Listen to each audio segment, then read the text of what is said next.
Hello and welcome to my second podcast. Thank you all for the lovely comments and feedback on the first one. It was absolutely great to hear your thoughts. In my second podcast, I'm introducing another school friend of mine, PS Srinivas, now known as Shrinivas Bayar, a man whose journey is as fascinating as it is inspiring. From his mischievous school days to working in his dad's hotel, overseeing dishwashing, to the profound lessons he learned from his father, every experience shaped his perspective on life. He shares memories of his favorite teachers in school, his adventures of studying in Canada, working in the US, and the bold decision to return back to India.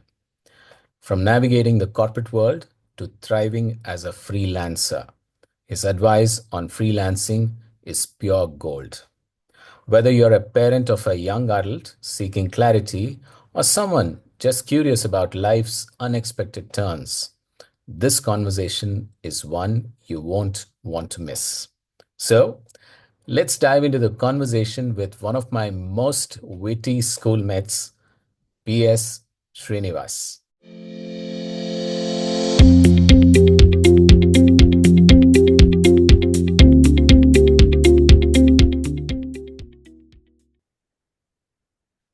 Hi, PS, how are you?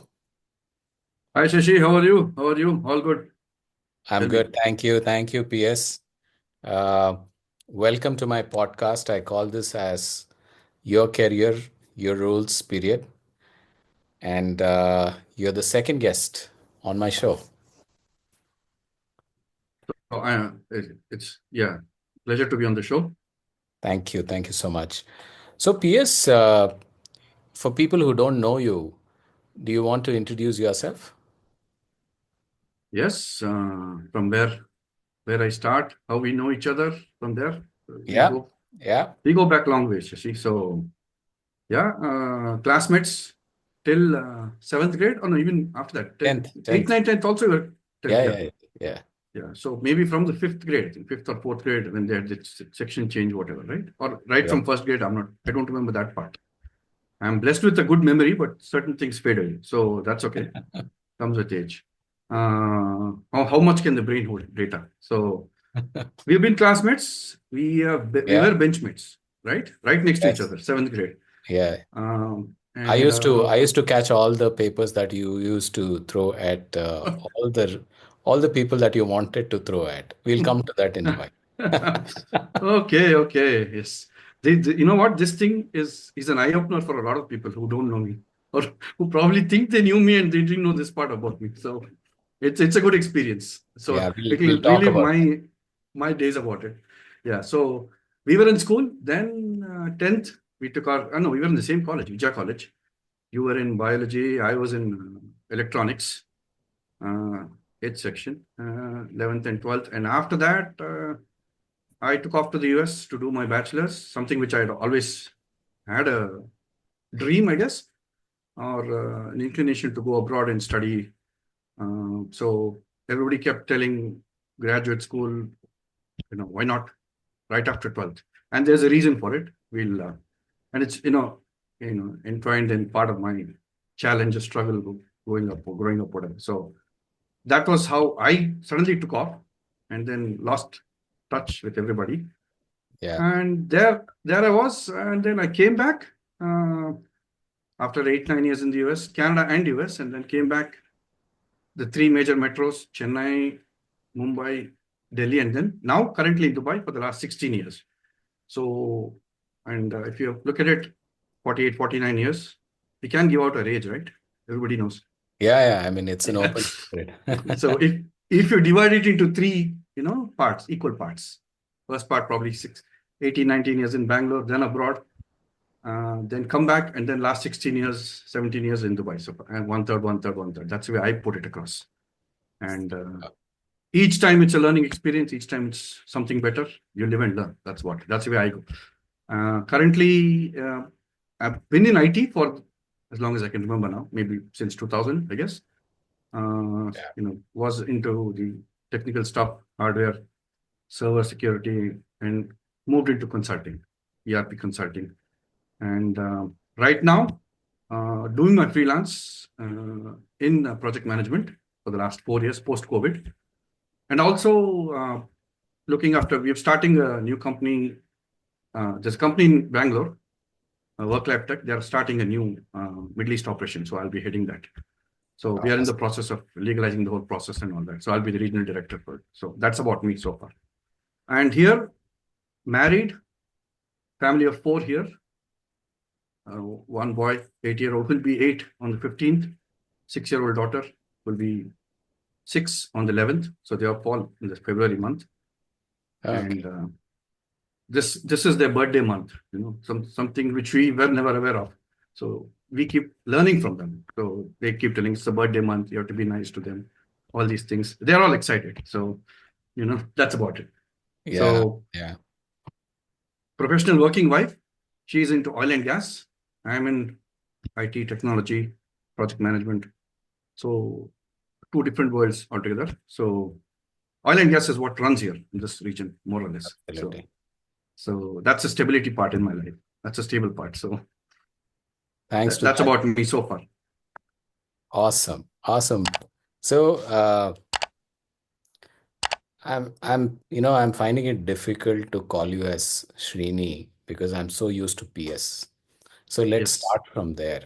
You know, for all of us in school, you were always PS.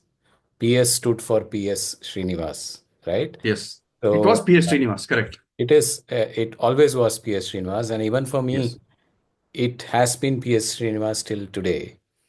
And Mm. all of a sudden, I realized that you're not PS Srinivas anymore, but you're Shrinivas Bayar. Bayer, yeah. So Bayar. Yeah. mm. So, I wish it was Bayer, the German company. I'd be the first high profile, guest on your podcast if it was from that family. So uh, so talk it talk to us is about it. What happened there? It is the name which was given at birth. Yes. P is for Pandeshwar, the village where my forefathers are from. S was my dad's name, Shripati. So S Srinivas. And the birth certificate had the wrong spelling, SRE, which I always didn't, you know, like it. I felt it had to be as per the pronunciation. Mm, So after probably maybe 2007 or 8, I think I changed it. And I said, okay, we really don't have a family name in mind, this one. So, and this, we are never, familiar with our family names or whatever. In growing up in school, we were never asked that. So when I went to the US, they kept asking, what's your first name? What's your middle name? What's your last name? So this kind of threw me off. And what is my last name? So I kept, and I checked, I said, we're all, the family surname is, the family name is Bayer, basically. So uh, then I said, okay, fine. Why not add the family name? Why not give it away? Why give it away? Be proud of it, or, own it. So I said, okay, fine. And then this was the right time. I said, time to change the spelling also.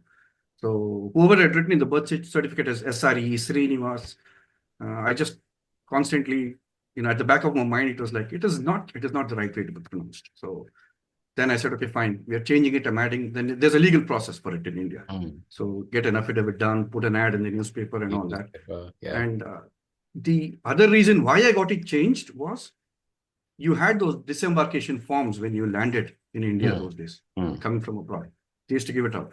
By the time I could write my name, my fingers used to fall. I mean, it was that painful. I said something has to. I really can't change the name all of a sudden into a shorter name. We are not given that choice, right, at birth. Yeah. Yeah. So say a Hari or a Kumar. These days, it's all very short names. And nothing Yeah. against the names. It's just. So I was like, okay, fine. Then I just let me just put Shrinivas Bayar. Easier to fill out and all that. And when I'm doing it, fine. Let me change the spelling, how it needs to be pronounced, and then how add my family name, which my dad doesn't have. So my younger brother and I, we added that name Bayer into the so and both of us applied for change of name at the same time. Okay. So we kind of owned it now. So Cool. Cool. And so it's Murli Bayar, right? So actually that's Murli Murlidhara. Bayar. So Super. Super. So let's start with school, right? yes, Uh, I always remember you as you know, there were probably four people in the school who could talk really well in English, who would say words which none of us could understand. And probably one was Ravi Chandran, Mhm. who was always teacher's favorite. The Yes. second The was first rankers, right? the first or the second rank. He would cry when Yeah. he was second. So uh, the second was probably a guy called Vikram Jairam. Yeah, Yeah. so yeah, he Yeah. used to speak really well. Third was C. Sandeep, our good old friend C. Sandeep. And fourth was you, right? And there Who was happens to be my relative, see Sandeep, now, after marriage. So that's another okay. twist to it. So Okay, by continue. the Sorry. way, Yeah. then we are also related because he happens to be my relative. Wow. Okay. So I should have treated you with respect then, you're saying. Yeah, yeah, absolutely. Fine. Always. You should have done Noted. that always. Noted. Noted. Done. Duly noted, sir. Yes. So I mean, how was it growing up in Kumurans with all of us speaking in a lot of Kannada and you were one of the few who knew a lot of English words? I'd have to thank my dad actually. Yeah. He didn't teach me, so it's not like even now, even a lot of our school friends, they still think I don't know Kannada. I can't speak Kannada, whatever, which is false. So, but beyond that, it was like my dad had a huge collection of books at home. Hmm. Your novels, all that, and I started inculcating the reading habit of that. Read the books, find fancy sounding words, and that used to be kind of a learning experience, a challenge for me, like new word, and like or like probably have a target of like three new words every month or a week, something like that. And there used to be a dictionary, two or three dictionaries, and then just go through them. And there was a neighbor, he was an old man, bless his heart. So uh, he used to indulge in us with us play these word games, make Hmm. anagrams, those kind of things. And this is how the you know an affinity towards English developed, and kind of it is probably somewhere to do with probably you start thinking in English. Luckily, it has not gone that way, but I see that problem with my kids now, and but that's the way it is. So that's how I developed the know my what do you say liking towards a language or whatever. So English. Super, super.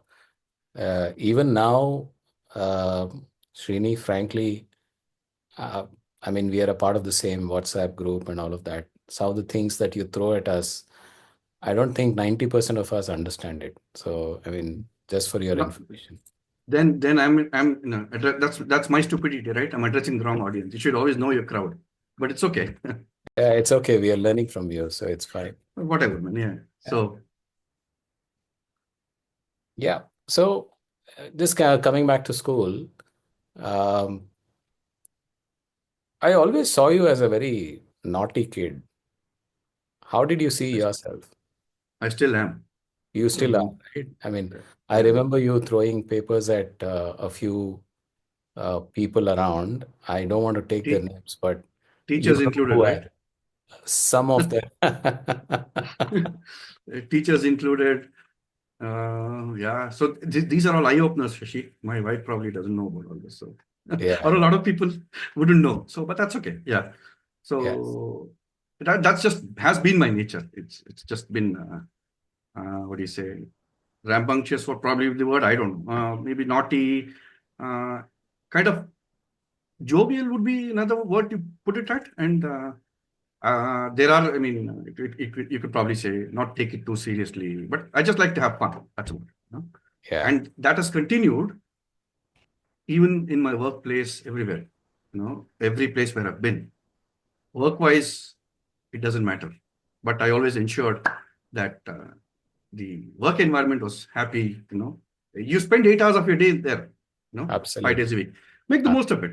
Create a happy, positive environment. And when you get down to it, when things get serious, you are serious. There's no two ways about it. But uh, just pull each other's leg, crack jokes, be the funny guy, whatever it is. Sometimes it can be on myself also. It doesn't matter as long as people have a hearty laugh. It's just like creating a positive environment. That's the way I looked at it. Today, those days, it's just second nature. It just came across. Yeah. So, Yeah. and even my dad also used to say that this guy can never be serious in life. Which goes away from the initial impression people get when they look at me. Glasses. I got glasses probably fifth or sixth standard Yeah. because of an attack of jaundice. And after that, he's a studious kid, too serious and all, but which is exactly the opposite. So that's the way it is. So Super. So, what was your most, what's your most favorite memory in school? cool, man. I wish it had never ended. I'll be honest. I wish it had never ended.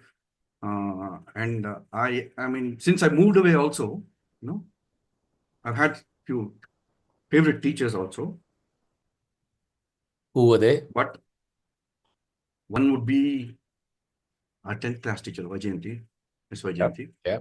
Uh, so Miss Vajayanti, I mean, I always liked numbers, mathematics. And remember, we used to have healthy competition in math. Yeah. So,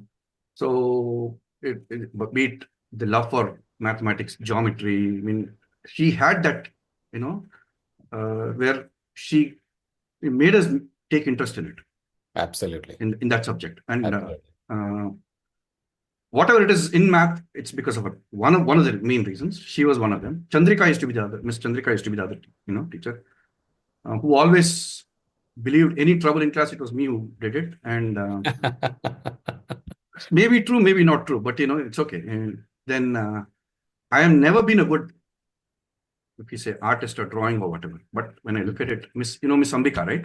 Yes, yes. Our drawing teacher. Yeah. Drawing teacher. She was, I'll tell you what, I was the most horrible, and even today I can't. My son laughs at me when I draw something, and I can't tell him do better because I know he's doing a better job than me. So whatever used to be, she used to be very, very encouraging. Yeah. You know, good job. You can do better. I mean, these kind of things, positive things. It's not everybody's blessed with that talent. Like Sandeep, Yeah. that guy's an artist. You Yeah. give him a piece of, just give him a paper. He will make, draw with his nails or whatever. He was Yeah. that kind of guy. Yeah. And I was not. So that is how. That is why I really enjoyed, or one of my favorite. When I look back, think about it, the way she used to encourage, and everybody was good in their own way. Of course, schooling was different then, right? Shashi? It was not as open or as what do you say, um, progressed as it is now. But Yeah. still, there were strict times. We had to toe the line, all that. But it's what made you, how you grew up and all that. So that was in school. Beyond that, there have been teachers. I mean, lot of people whom I still meet, maybe younger than me, whatever, whom I Mm. still consider as teaching or mentoring. I mean, you pick up and you look up to certain people who could be a manager, your work manager, someone who is not even related to your job, but you can say good teacher. Yeah. And one more Absolutely. thing, during ninth and 10th, there was one more. He was not part of school, our school. There used to be this teach, called Srihari. My sister, elder sister, used to go to him. She was kind of had challenge with maths, so she used to go. So I used to accompany her as a security or whatever. And I used to sit there, and since I enjoyed numbers, I started playing with it, And he was also one of the main, and 10th exam is state board, be serious, these kind of things. So I really, really, picked up a lot of things, and probably one of my favorite teachers also, not in Kumarans. Got it. Got it. So So, Srini, I have always known you to be absolutely on top of current affairs. mm, Even today, you've been like that, and you are like that. Right from knowing who Frontier Gandhi was when none of us would know, to what's happening in the world today, you've always been on top of current affairs. So, how did that happen? How did you pick it up so well? uh, we didn't have WhatsApp. We didn't have the internet those days, Yeah, right? yeah. Newspapers.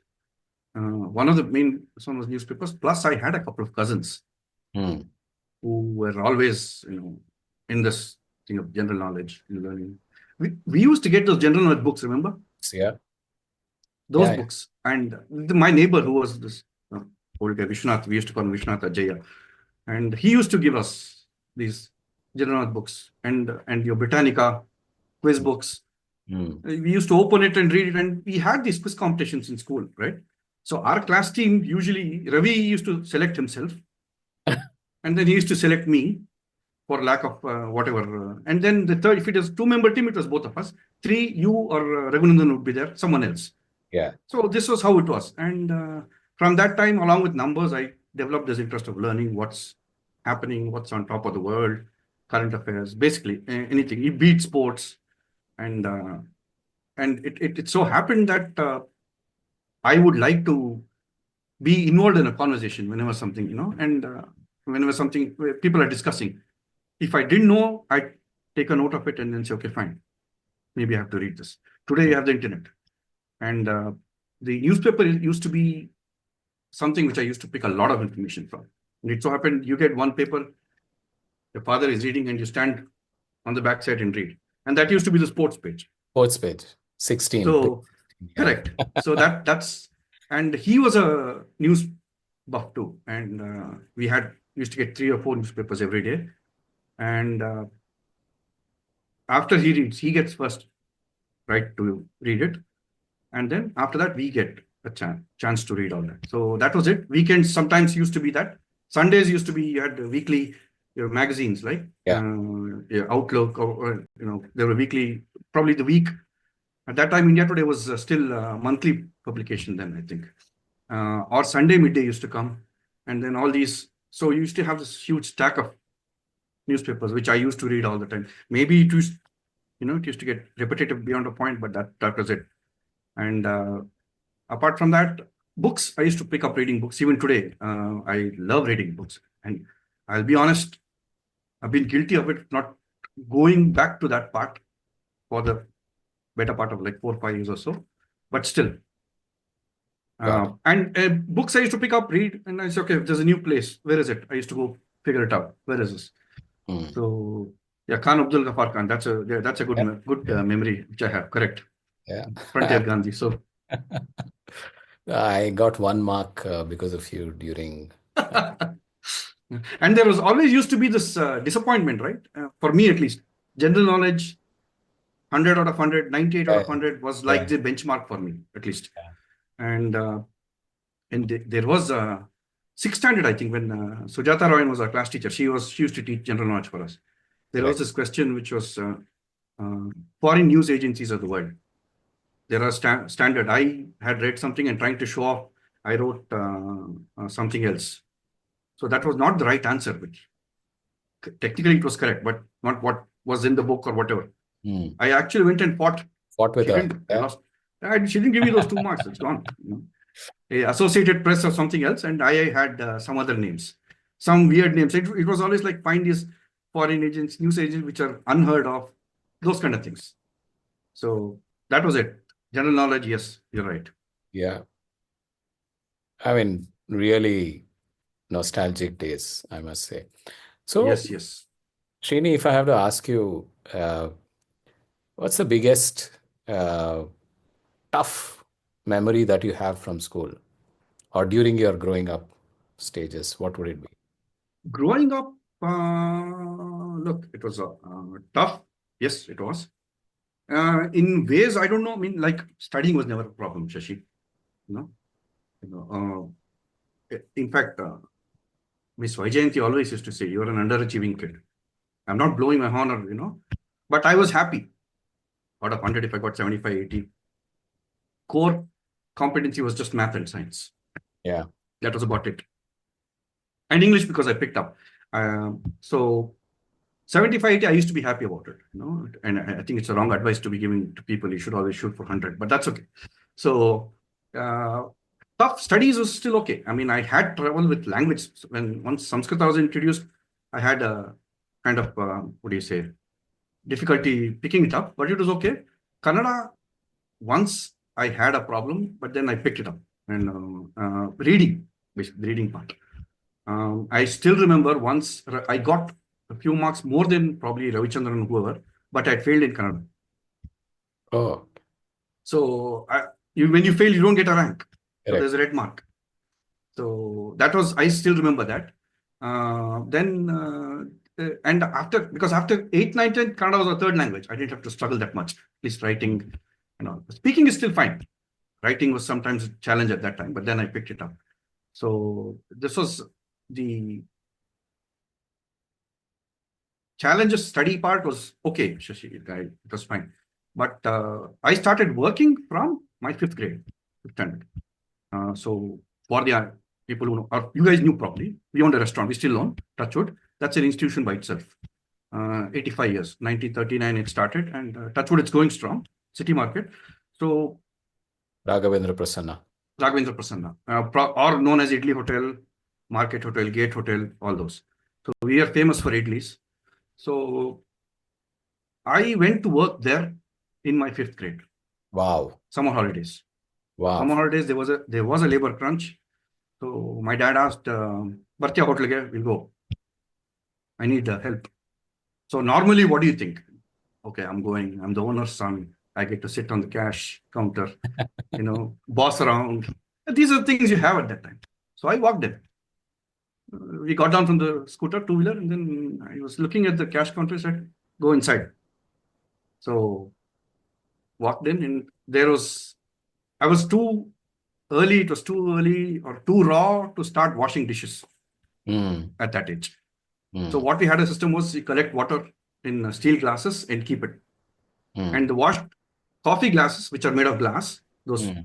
cutting Yeah. glass, All ones. Yeah. those are washed, kept there. You dip it in hot water, give it in the coffee counter. Mm. So this was my job that day.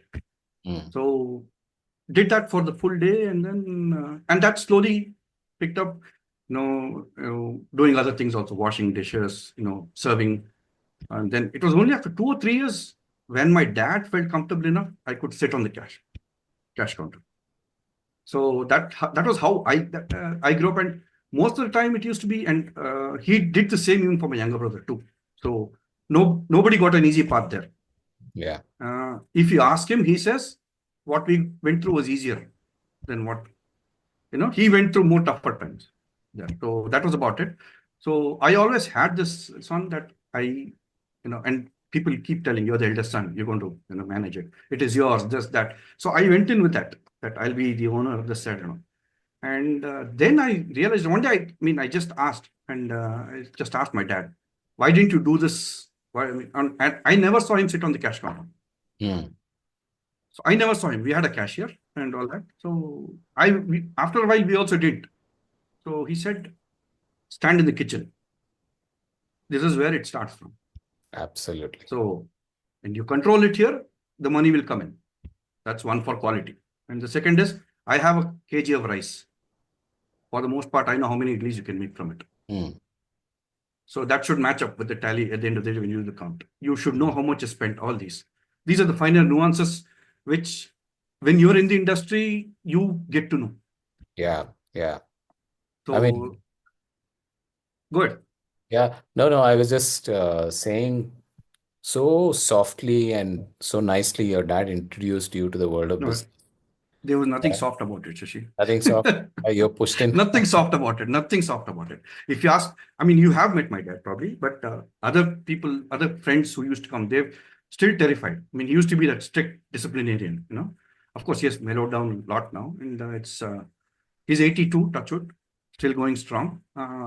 But he was the disciplinarian, and he was kind of always trying to instill these kind of values in us. You Awesome. don't take anything for granted. You're not, you work your way up. And that was the toughest part for me. Plus, then today I look back and I say, okay, fine. I look at it, say, you never say no to whatever kind of job you want to do. Yeah. It's So an opportunity to learn, right? I mean, yes, it's an opportunity to learn. And for the most part, I was doing it for like from fifth standard till I went to the US, but Canada. And then if you ask me, that has always been my first love. getting back to Running your that, getting hotel. back, and yeah, there's the joy of interacting with so many people, running the own business and all that. But life has its own story for it. I call it the son proposes, father disposes syndrome. So he said, okay, fine, you studied. I don't want you to get into this business. But then I said, okay, somebody in the family has to take care of it. It was my younger brother, so it's going on. Touch wood. So Awesome. that was the toughest part. Combining school, college, and in fact, my 12th, you had a couple of days. You had the afternoon exams, correct? 12 Yeah. o'clock, 2 Yeah. o'clock, 2 to 5. So morning I used to work in the restaurant because we had a severe labor crunch at that time, some problem, whatever. Work till 12, 12:30, close the restaurant, go and then take my exams. So this is how it happened. Study-wise, never been tough, So that's how I'd like to put it. Awesome. Srini, we never knew about this. There's so many things that we don't know about each other as it. And that's the beauty of this podcast, right? So, Yeah. Yeah.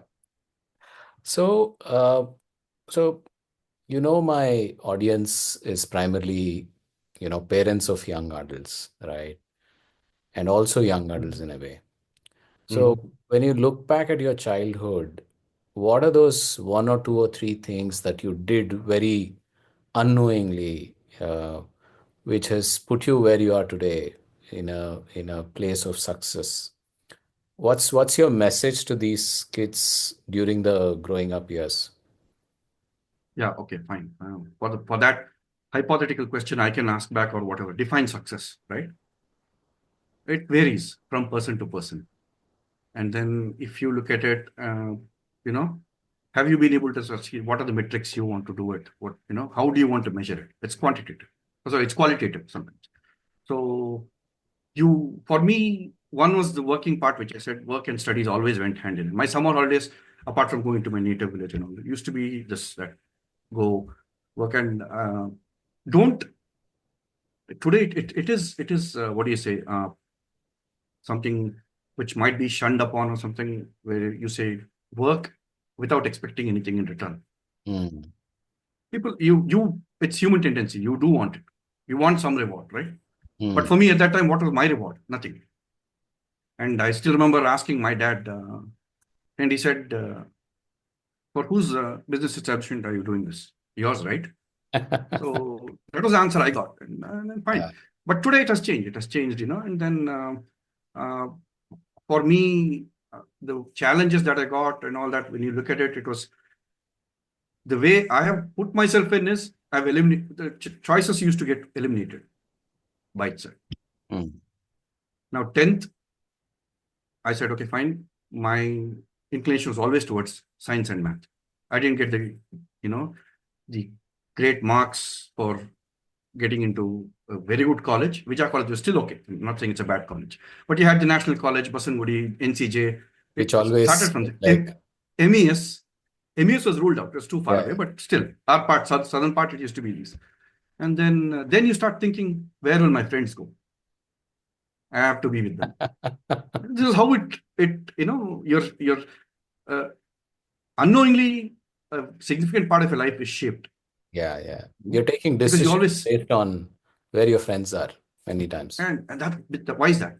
Because you're looking for some comfort there, right? Right, right. And sometimes if you have too many choices, you get policy paralysis. You can't make a decision.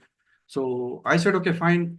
To be honest, my math marks in 10th was 98, and then science was 79. You had 65, 35, right? Mm. 65 physics, chemistry, I got 60. Biology was 19 out of 35, maybe just pass.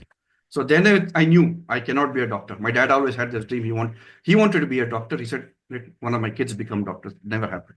So that's besides the point. So I said, okay, fine. Now college, okay.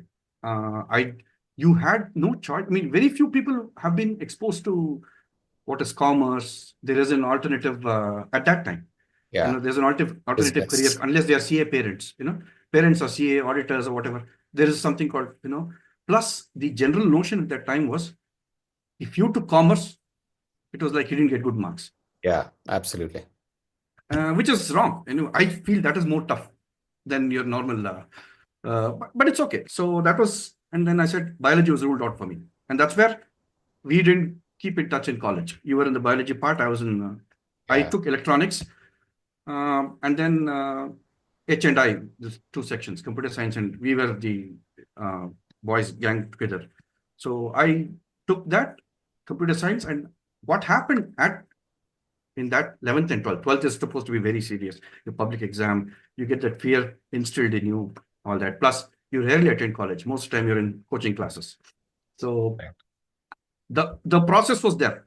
You put in the process. That's fine. Wake up at 6:30, go attend your tuition, come back, go to the restaurant, open it, come back, go to college, come back. All this was there.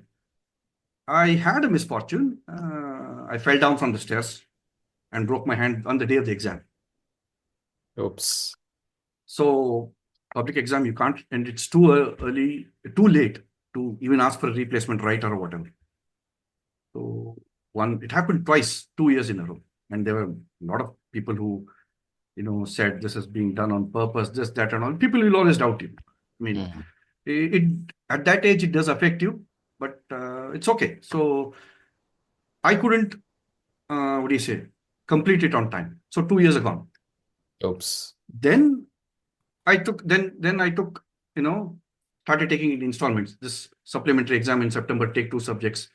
And all the while, still going to the restaurant and learning the hard rigors of business and all that. But then after my 12th, I was like, okay, or even before that, as I was about to complete, I'm like, I go to college, engineering, biology, I mean, medicine was ruled out, right? I go to engineering now. My close friends, classmates are going to be my seniors. Mm. This is not happening. I was the one who made fun of them. I was the one who always this is ego. It comes into play, or whatever it is, whatever you may call it. I'm not going to be their junior. I do not want to get dragged by them when I walk into college. So I said, okay, fine. What is this then? What's the other option? Go out of state. But I didn't. Then somebody suggested planted that seed. And why not try US? So I started the research for it. Started and wrote my SATs and all that. So after a while, even in the US, when I went, there was some issue with the embassies, some budget issues. The embassies were getting closed. I couldn't get to the interview on time. So that semester also was gone. Meanwhile, I saw an opening in newspaper. This is where my newspaper reading also helped me. Study in Canada. I said, okay, try this. Did that.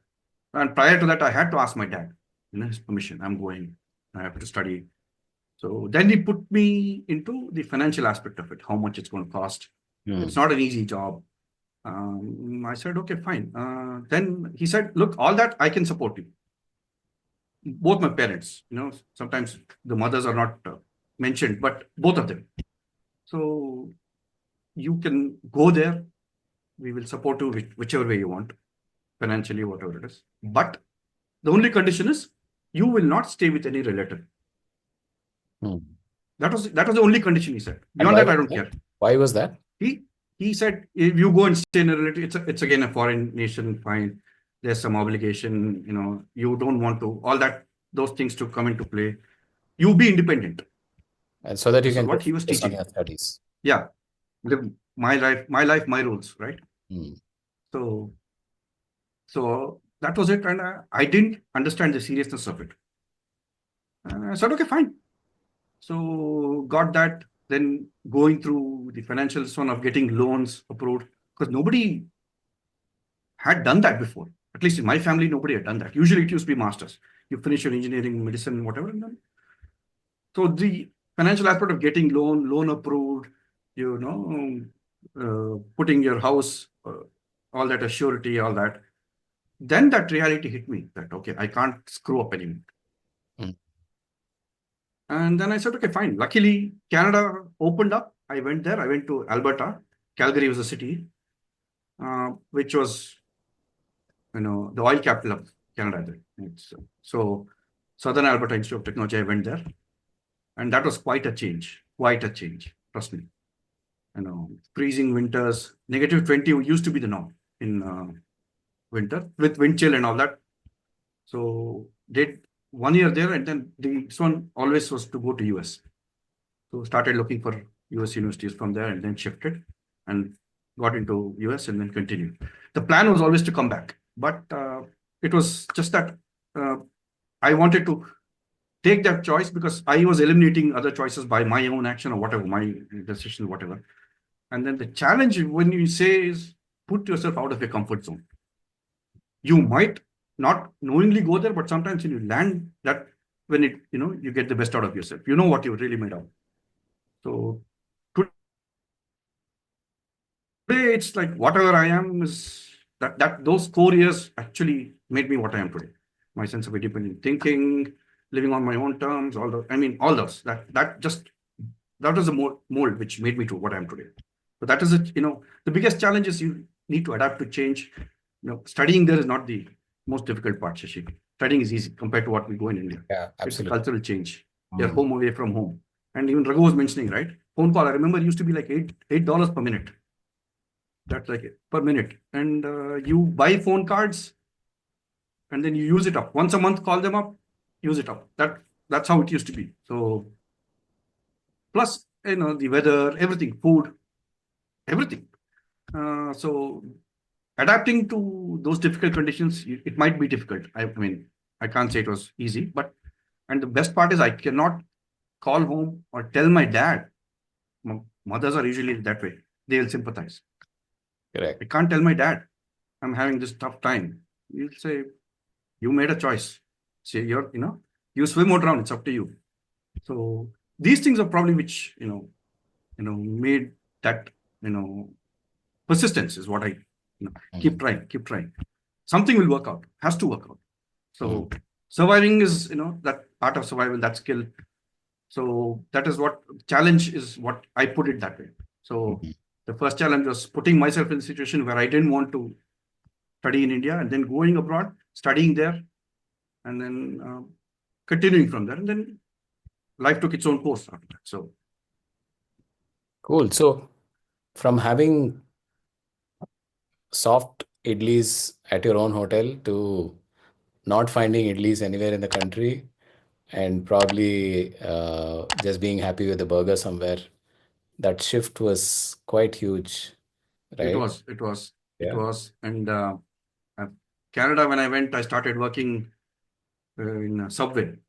That was my first You job worked away in from home. Yeah, I was about to ask Yeah. you. Subway was my first one where, and it had to be the restaurant again. Somewhere it connects, So did that. And there were 4 or 5 nights a week, which I used to work, go to college, come back, do that. Plus the weekend. Weekends are the time you have to work and make money. Just Mm. if not for the college tuition part is taken care of by the loan or whatever. How did you You'll, manage your finances? Talk to me this about it. this is what this is what and How living much, how expenses. much, if you're okay, just talk to us about how much did it cost you at that time? How did you go about I getting the I loan? How don't much did remember the you? numbers, Shashi. All I know is I went out with this one that okay, education, the loan, the tuition fees is paid by the bank, Right. and that repayment is going on. Living expenses, my eating expenses, everything has to be taken care of by me. And what was that amount? How much did I mean, you? it would come to about $300, $400 a month with uh, house rent, food.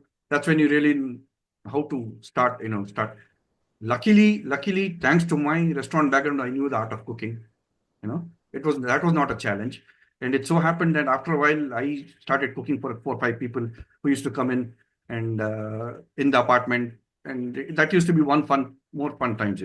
Just cook, eat together. So this part is what I built upon myself, saying, okay, fine, I want to do this, and living on my own, cooking, and that was in Canada. And then this was the amount which I earmarked, okay, or I used to make out. You have to budget yourself in that, Absolutely. which is what uh, I would also suggest if schools are some, educate at that age, 8, 9, 10, the financial literacy part is taught to them. We never Ex- knew about it. We Exactly. never knew about it. Uh, if you happen to get hold of some educational one, influencer who can probably, or if not in school, at least the parents should teach something about it. So talking about money at home is a bit of a no-no, right? I know, It has I know. always Yeah, been. I know. So How is it at home for you? Are you comfortable speaking about money with your kids, or are they too With, small, too with young? my kids, they're 8, right? They Yeah. think it's fine, you know. Son is 8, daughter is 6. It's still too early for them, but I still tell them, you know, it is not like you can afford everything. You have to have a value for it. Mm. You know, it's like I want this toy, I want this, I want that. You can't be having everything all the time. Now I've started not doing odd jobs or whatever in the house, the US system where you work in the house, you know, you get paid pocket money, whatever it is. But you know, other things like, you know, if you want a toy, I won't get you that. In spite of that, I'll get you 2 books. Mm. You learn the art of reading. They're hooked onto the digital thing, which I really don't want. And COVID did a lot of, you know, damage in that part. Right. School, you know, online schools and all that. Till that, I didn't mind my kids to be Luddites, no gadgets, and I kept it that way. But you have to adapt. It has to Yeah. change. So money, they're still too young. Maybe 2 years down the line, probably. Now, what has happened is when they are being woken up for school every day, I have to bribe them. You wake up early for a week without me troubling you, with you being on time, you'll get so and so, which you won't get as cash. You can buy toys or whatever with that amount. So Got this is it. how it's going right now. So slowly we'll start introducing it. That way, my wife is much better in all that. So she'll handle it. I leave it to her. So the better half, yeah.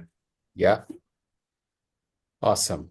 So, so Srini, coming to your work ex, how did you slide into, you know, you became a techie or a IT guy, right? Once you graduated out of Yeah. college. No, even during the graduation part. So what happened is at that time you could work 20 hours on campus, Hmm. 20 hours on campus for a week, plus your usual school, what do you say, your college curriculum, whatever. That is part of some money which you could make. Scholarships were unheard of for undergraduates at that time. Now it might have improved. I don't know. Mostly people used to go for, or that domain hadn't been cracked by a lot of people, actually, Hmm. that part. Graduate school, yeah, people used to get assistantship scholarships and all that, where the school or the department, the academic department used to fund your fees. You just had to work for a stipend. This was an hourly job, and I looked at it, it was not enough. I can't afford the whole schooling. For a semester, if I took, it depends on number of subjects you took. So each subject was like 3 hours. If I took 18 hours, it was like 6 subjects. It used to come to about 12 or $13,000. So somewhere I have to, you know, I can't keep being this burden on my dad, you know. So started working outside. I wouldn't recommend it, but you know, tough times. You can't do anything about it.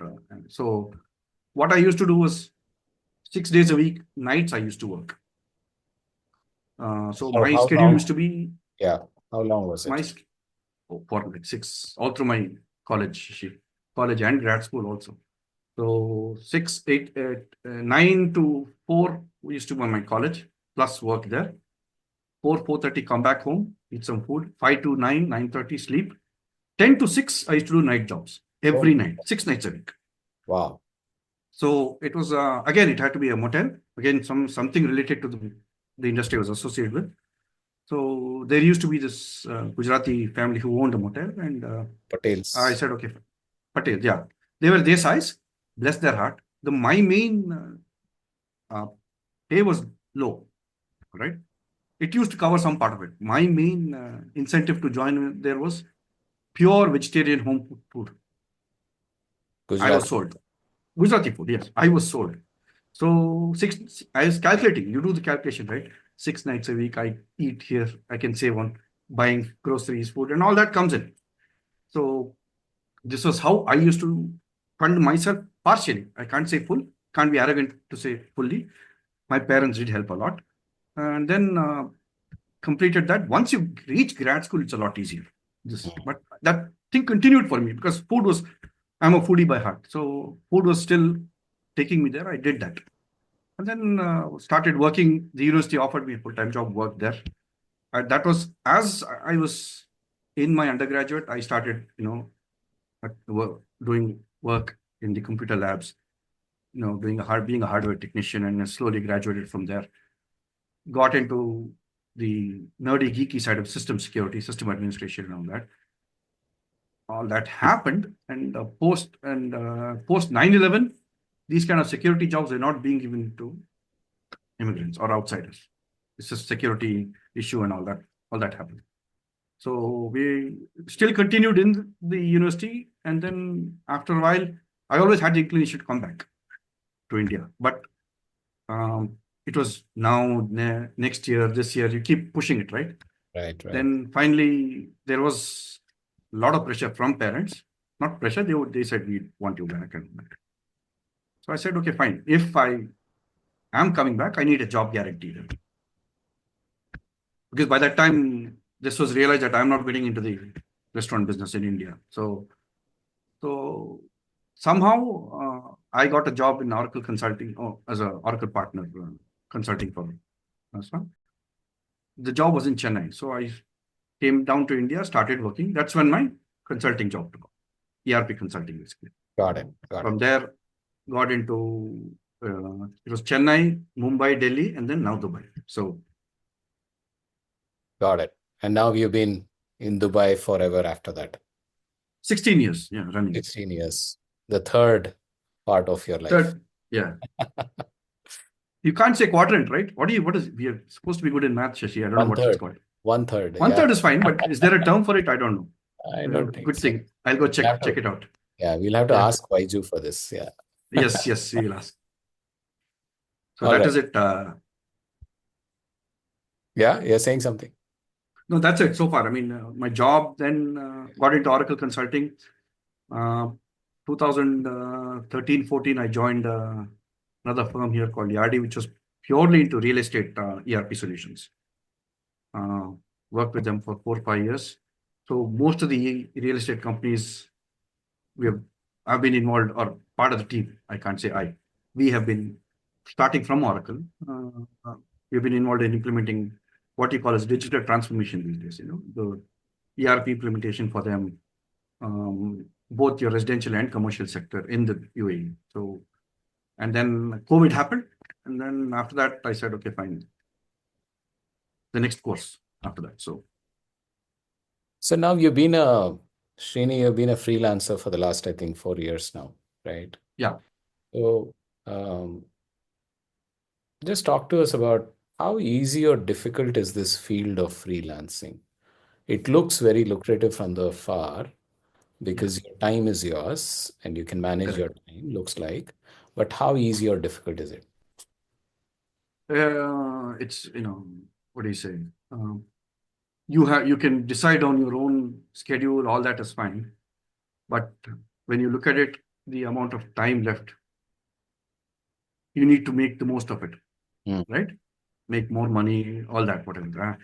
People will say, money is not the most important thing, but I'd be foolish to say it is important. It may not be the ultimate thing. It is important. You need it for your whatever basic comfort. All those you do require.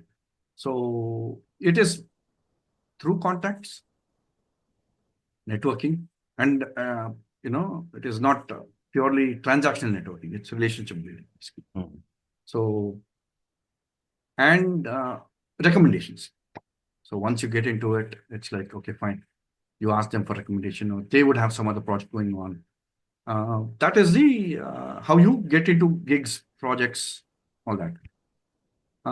The tough part is there is no steady flow of income. Yeah. All the time. It's not uniform. And I retire or I change jobs or whatever. I don't get end of service benefits. Yeah. So I have to calculate all this while quoting my rate. And it's okay if I'm backed by a big firm, but I'm independent right now. Sometimes some firms might try to arm twist you or, negotiate it, cheaper rates. You look at it, and the way I look at it is there are some gigs which have paid me very well. But there are some which are just to make up for the free time I have. Some very, where I've even put in, like 30, 40% or 50% cheaper rates. And those are not that difficult job, menial jobs, not menial, managing projects, but your time is not left idle. basically. So make the most of it. Yeah. Sometimes you do need free time, and I don't have to answer to anyone saying there are answers to be given, but still it's not that formal structure where I say, okay, fine, 9 to 6. That flexibility is all there. But once you get into a client side, you have to follow their timings, their rules, whatever it is. If it's a full-time gig with them as a consultant, or partially you set your schedule like 3 days a week. I meet, we do this, we handle this. So that's how it works out. So there are positives and negatives, and it's how you look at it. That's all. So for somebody, And LinkedIn, one of the key places where you can actually find gigs. Plus, there are job portals where you can find where they would want on contract, and then you start discussing with them, negotiating with them, and then that's how it works. got it, got it. So let's say there's somebody who wants to start his or her career right now, and they're Yeah, thinking about freelancing right from the beginning. There are a lot of freelancers, by the way. The gig economy has actually taken off, right? I mean, correct. comparatively far more than what it used to be in the past. What's your what's your guidance to them? How should they go about establishing themselves? Top 2 or 3 points from your side. Make your presence felt. You build a personal brand, be it LinkedIn or any other job. I mean, LinkedIn is a good site. I mean that, or it's what is it, the holy grail of professional networking, right? Right, You right, know, put in meaningful posts, content about your job, what is your core strength, whatever it is, what you're good at. right, You know, once or twice. It shouldn't be too much that it becomes like a fly or a mosquito on. So you have to put in quality, and you develop that over time. You know what is good, what is bad. Put in engaging posts, and you really, you cannot be, what do you say, doubting the way youngsters or kids today are creating content. Hmm. They're way ahead of the game, if you ask me. Yeah, It, absolutely. it may it may get overboard, more may go overboard sometimes, but that's okay. And what I'm saying is your other social media avenues today, even Instagram and all, are being used for job.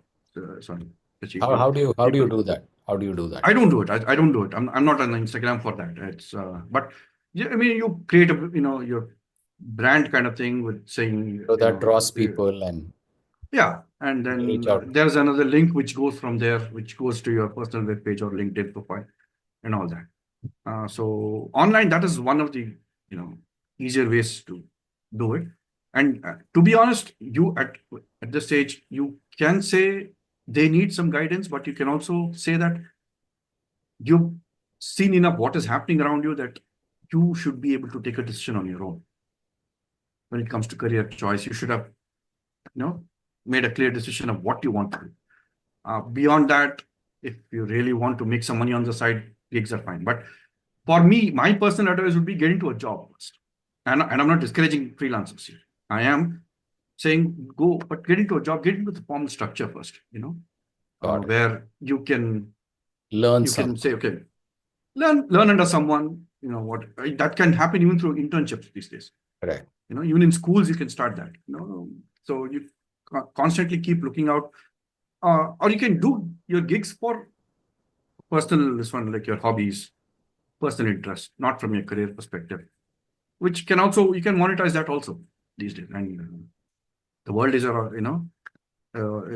is the full of the sun for you to make money, whatever it is. It is out there.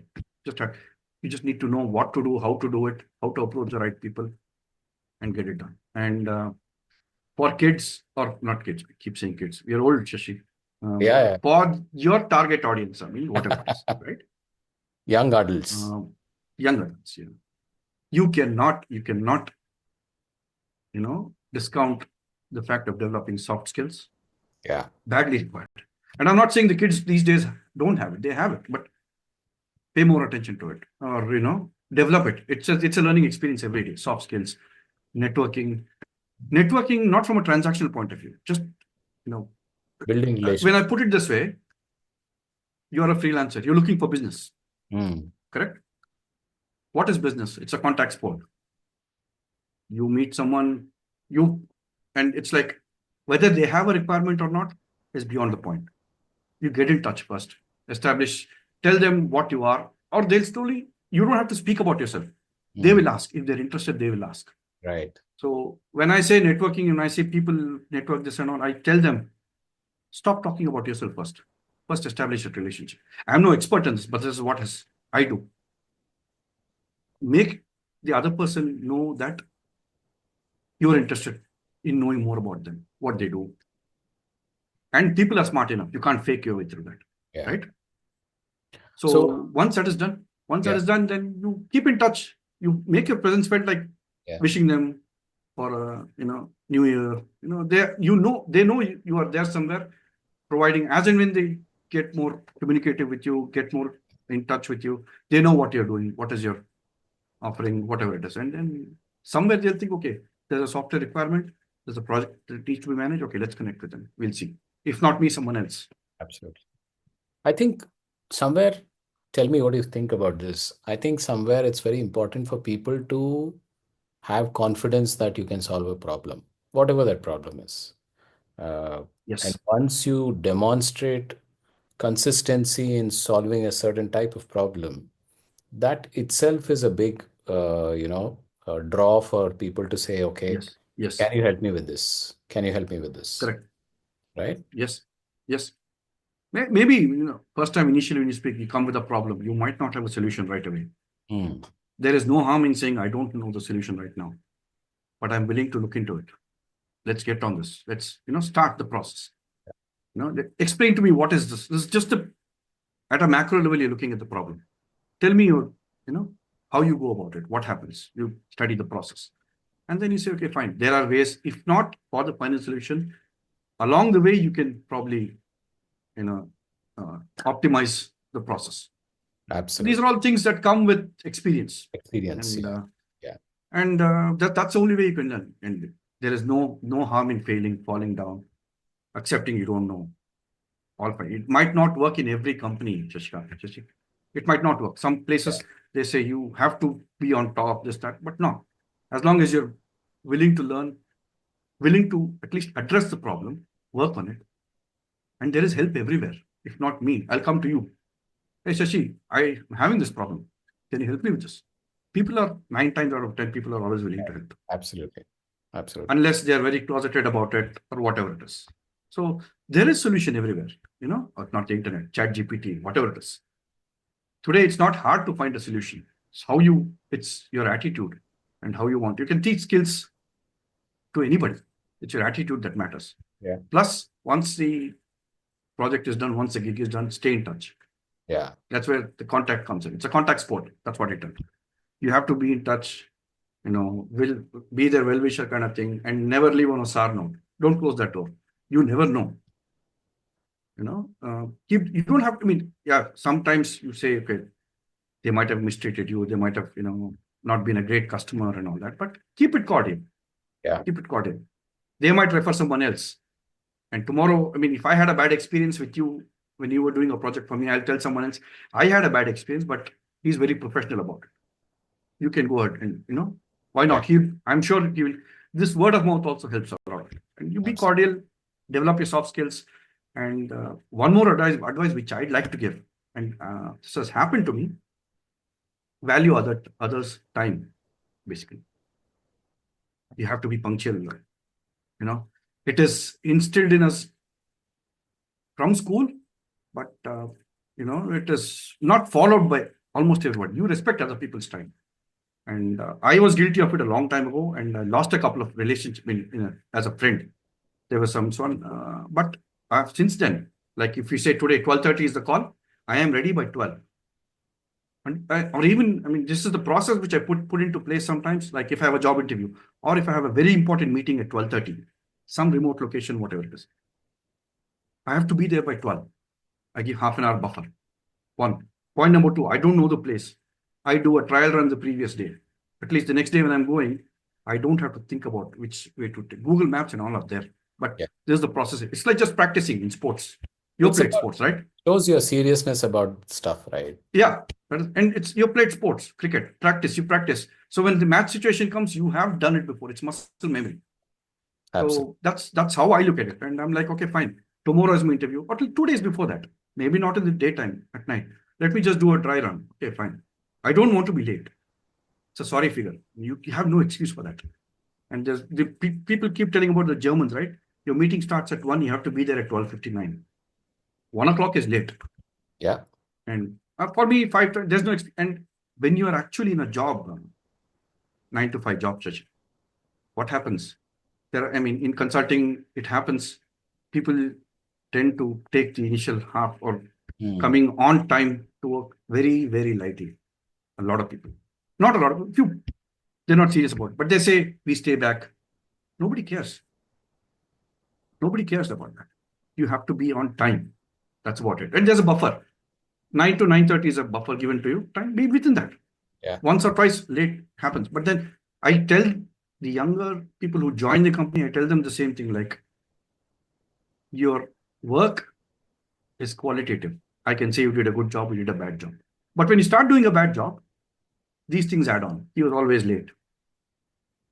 These things add on. And one more thing is you are in control of that, being on time. Yeah.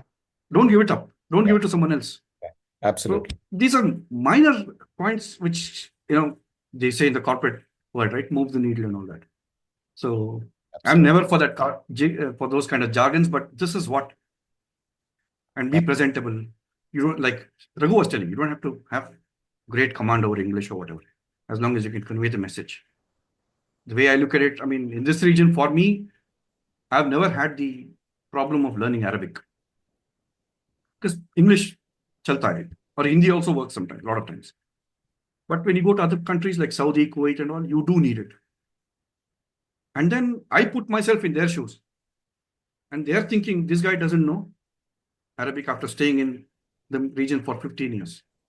Frankly speaking, Dubai, I don't require it. Dubai, Abu Dhabi. But Hmm. so when you say languages, when I say you don't have to have great command over the language, it works the other way. I put myself in that shoe. I'm in that position then.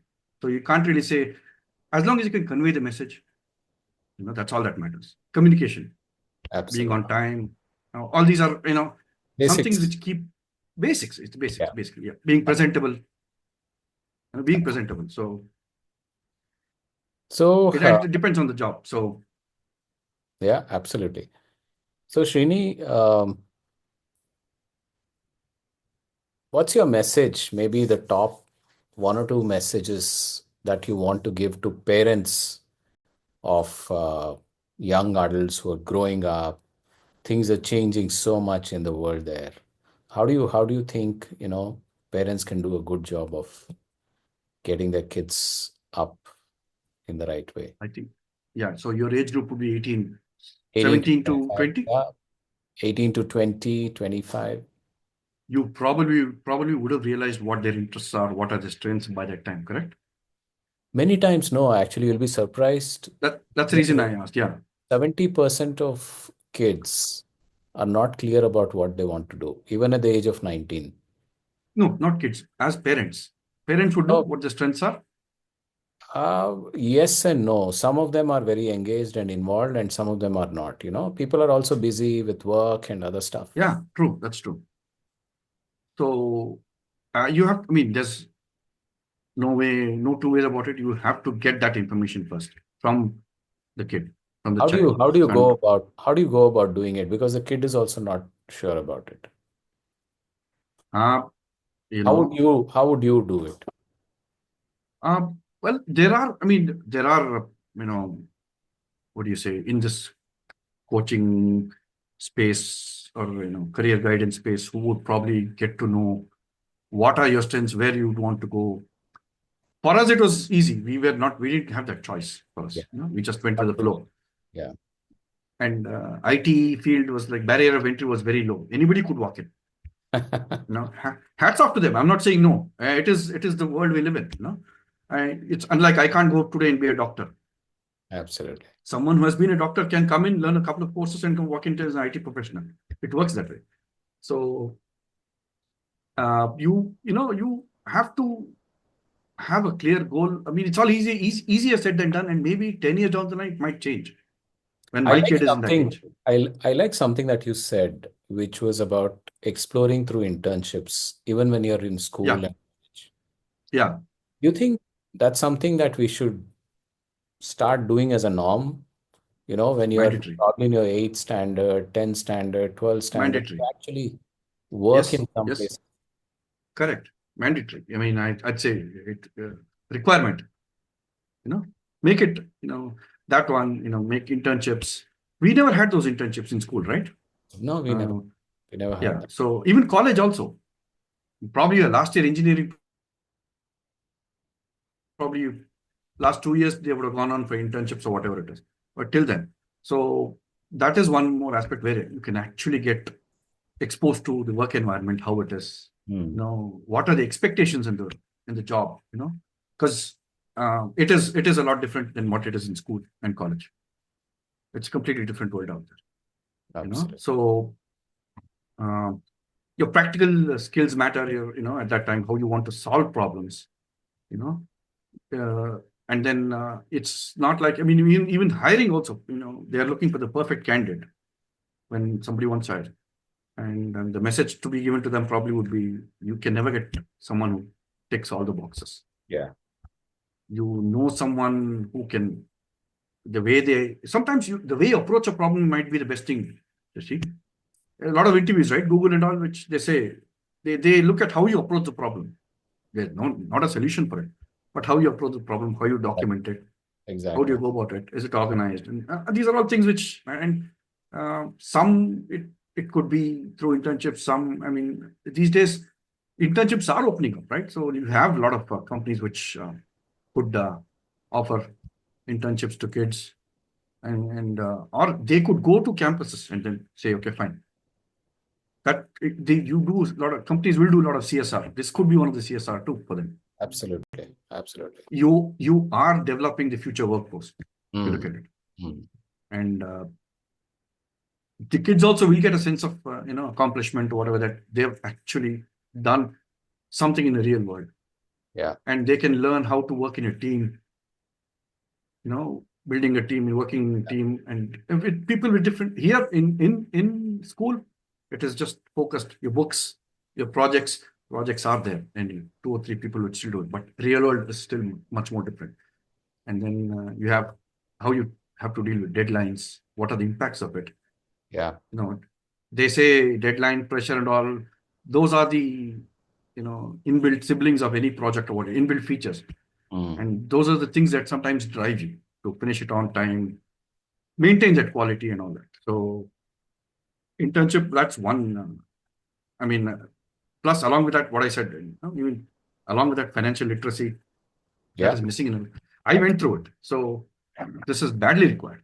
So, and maybe even I don't know if we could teach soft skills to kids in schools.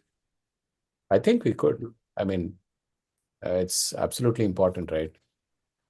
They start by That's a learning. no brainer. That's a They start by learning at home, to be frank. Yes, That's true, where they start. And then, of course, in school and in whatever they do.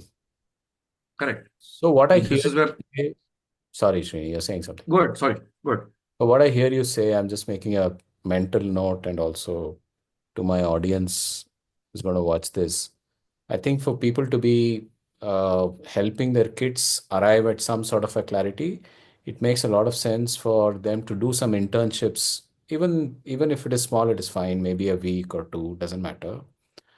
During school days or college days, before they are 18 or 19. Yes, yes, Second, understand what's happening in the world. I mean, you talked about problem solving and getting to know what's happening and all of that. And third, financial literacy is something that you're recommending quite yeah. loud. Yeah. It Makes it sense? helps if your parents are in the same field. Yeah, Today, if my son wants to get into the field of IT, he has someone, so I can abs probably not be the best teacher or whatever, but I can impart some knowledge. You absolutely. know. So, and if it's a different, and there will be someone in the family probably, right, who would have taken that career path. Let them talk to them, be open about it. Friends, uh, but the problem is, you have the ways of connecting with people. It has improved your WhatsApp, everything, but it has inversely affected relationships also. Yeah, very You true. know, you instead of just picking up the phone and calling, you start messaging first. Can I call you? Do this, do that. Uh, People have their space now. It has changed. That's the way it is. So, and I mean, a lot of things I'd say, even for kids, forget the career part, Shashi. Hmm. Be responsible about your civic duties. I tell the youngsters today. Yeah, Go vote. Today is election, right? So go vote. You have a chance to complain, criticize only if you cast your vote. exactly. You have no skin in the game if you're just taking that day off and enjoying in a resort, staying at home watching a movie. Don't complain. And it's your part to say, okay, fine, this governance is good, this governance is bad. But have you voted? No. And one more thing I'd probably say is multitasking is a scam. Yeah. You need to focus on one thing at a time. Maybe half an hour. It depends on your attention span. You can develop that, build that, improve it. Like that book. What's that? Cal Penn wrote that book, right? Reworked or something, where he says, putting time blocks, 45 Ah, time minutes. blocks. Yeah. Do it, 30 minutes. You can slowly build on that. And, 25 minutes and 5 minutes of yeah, break. correct. All that. Reworked by Cal Penn or whatever. And kids today, I'll tell you, not from a career perspective, just general life in this one. Develop hobbies. Don't ever lose them. Yeah. You ask people what hobbies do they have today, Shashi? Tell me. Digital. Yeah, it's spent scrolling, right? And I'll tell you an example or a good experiment for that. I do scrolling too, Insta Reels, whatever. After a while, just try this out. Go backwards. Hmm. See how many clippings you've gone through. You just don't know how much time you wasted. Yeah, absolutely. It's going back. I'm like, Yes. you suddenly remember this thing I saw. I want to, so I'll go back, keep going, go, going. Wow, did I spend so much time going through all this? And so the social media platforms and all, they are a way to keep connected, but people have lost out on their hobbies. And if you even ask, start writing, journaling your Journal. thoughts. Just write. I can't write for more than half an hour even today because my fingers start paining. But then it's a good habit, Yeah. and you learn to collect your thoughts. I mean, maybe okay, fine. Type it digitally, it's fine. You learn to collect your thoughts, collate it. You know, these are certain. What do you say? Points Simple which, yeah, simple points which can be done. ways Physical of, fitness, yeah. right? Exercise 15, 20 minutes a day. Walking is underrated. You know, you really don't have to be a bodybuilder, go to gym and all that. Fine. That's your what you want to do, that's fine. But just walk, brisk walking. So I do it. I mean, and it's become a habit for 1 hour every day. Uh, four between 4 and 5 kilometers every day in that range. So it just gives you time for yourself, all that. Yeah. And you just get the lungs, the blood flowing and all that. Just how you begin your day. Yeah. And once it becomes a habit, I mean, my dad, to be honest, till COVID was playing lawn tennis every day. And Sundays used to be more, like 3 hours, 4 hours. I'd say don't go into that part, but physical fitness, keep yourself active, Yeah. walking, whatever it is. Uh, these are some points which I'd like to tell. Multitasking, I said, even art of reading physical books. Hmm. Just open a book and read. I mean, you may call us old school, but there's certain joy in that. It makes Just going a through the makes a pages. lot of difference, right? Yeah, it does. It does.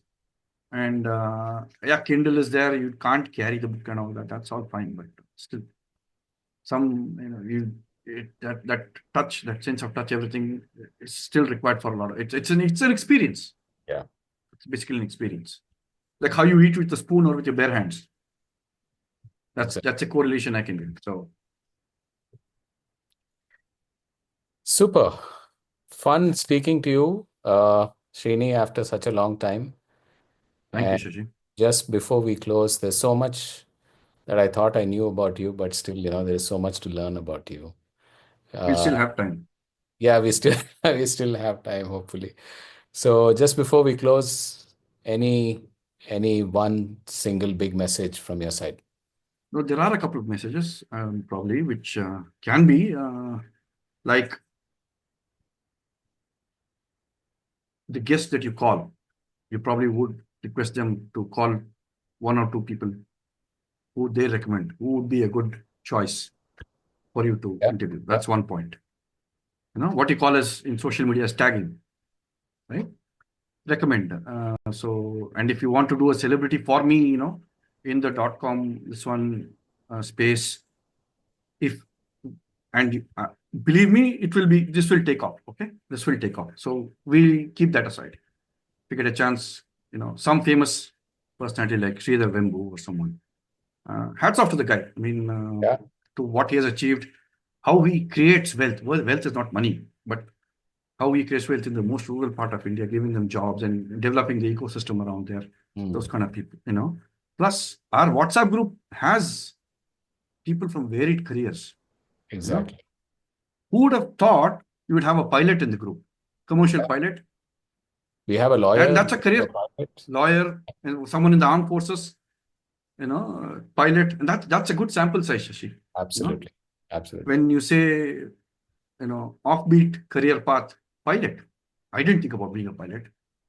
For us, it was, and things have changed, Shashi. For us, it used to be bus conductor, bus driver, then a police inspector, and it slowly grows from there, right? Yeah. So, so today, if ask my son, he will say, "I want to be an astronaut." He'll say, and I'm zapped. I didn't even know what that word meant at that time. Yeah, absolutely. So uh, these are the kind of things, and you should probably have to inculcate in kids that don't have dignity of labor. Something which I learned while I was in school. And when I went to the US, it was because I had no other choice. And I've done jobs. Apart from these, I've done being carpenter, plumber, painting. These are all some are odd jobs, on campus, off campus job, which used to do. I used to have my own car and used to be a taxi driver. I mean, ferry people across from the place where I used to stay to Indianapolis airport was like 45 minutes drive, 1 hour drive from my college campus. So since I used to work in the motel, I used to people who didn't have cabs, we didn't have Ola and Uber these days. So Yeah. finish this job, they have to go to the airport, you drop them in the airport and Wow. come back. Wow. So these are the things, and never say no for these kind of things. You never know what. While I was doing that job, I developed the art of listening to people because I had to stay awake. Mm. You strike a conversation with them. And after a night job, you drive the car and go, and it's boring. It's not like roads in India where it is curvy, dangerous, fun to drive. No, it's the Midwest, Shashi. It's cornfields everywhere. It's just you put it in cruise control, you start falling asleep. Keep talking. How much coffee can you drink? Absolutely. So these are things which you pick up in jobs, in an odd job, whatever it is. And my advice is that be patient. I mean, keep an open ear for everything. You never know what will change tomorrow. So after all this, I've been in the IT world. Tomorrow I might just go back and open a coffee shop with books, play good music, Yeah. read. And That's an awesome idea, Shane. yeah, You should do that. because and one more thing which I was when I was studying was I was a DJ also in college in US. So uh, kids parties, weekend parties. The actual DJ was visually impaired, so I came in touch with him in the computer lab I used to work, and then we developed a rapport, and he liked my choice, knowledge in music and all that. And then I used to partner with him. He can't see, basically. So I used to be the guy who used to play music, get the pulse of the crowd, the actual turntables. Mm. I had, and I still have a great inclination for music. Yeah, yeah. The John, I remember that you were a core MJ fan at that point in time. at that point of time, but the genre has shifted now. It's more into rock, folk, heavy metal, and all that, but it's still okay. Music. And these are the kind of things which kind of you listen to wind down, Yeah, take your mind off work. Doesn't have to be, or it doesn't have to be, what do you say, the same set different set genre of music, yeah. but whatever relaxes you, whatever gives you peace of mind. So that is about it. I can these are simple things which I can give as advice to youngsters or anybody. Super. Anybody. So if somebody wants to reach you, how do they reach you? I will share my email and my LinkedIn profile with you. Those details I can put across, not a problem. Yeah, so I You'll will be the put. contact, right? So they say we found Srini's stock of worth some value. We try to contact him. Then that's Yeah. Let's you're there. let's hope for that. You should be commended for bringing all this together, putting this idea across. People put ideas, Shashi. Executing them is the key. And I told you, right? Not more than 4 podcasts. You're on the top 10%. Two are done. 50% of the job is done. 50% or 4%. Yeah. Four. And then it is just being consistent, It's being it's consistent. about it's There are about a lot of one-liners which you can say. yeah. It's about building a routine around things that you want to do. Yeah. It's as simple as that. Yes, correct. And then you say, I can always say, can get all these problems are a part of life. Surviving is the art of it. Bruce Lee's one is that right? I fear not the person who has 1,000 moves, but one who has practiced the same move 1,000 times. This Exactly. consistency you get, it might seem boring, but that is it. And slight difference here and there. And I always tell people also, don't wait for the right time. There's never a right time. You There's want to never do a it, do right. it now. Just start. Yeah, you. Super. Super. So it was fun having you, Srini. Slightly longish, but I think we just went into the flow and we just went with the flow. So I had Yes. super fun. Thank you so much for being here. And Thank you so much, Shashi.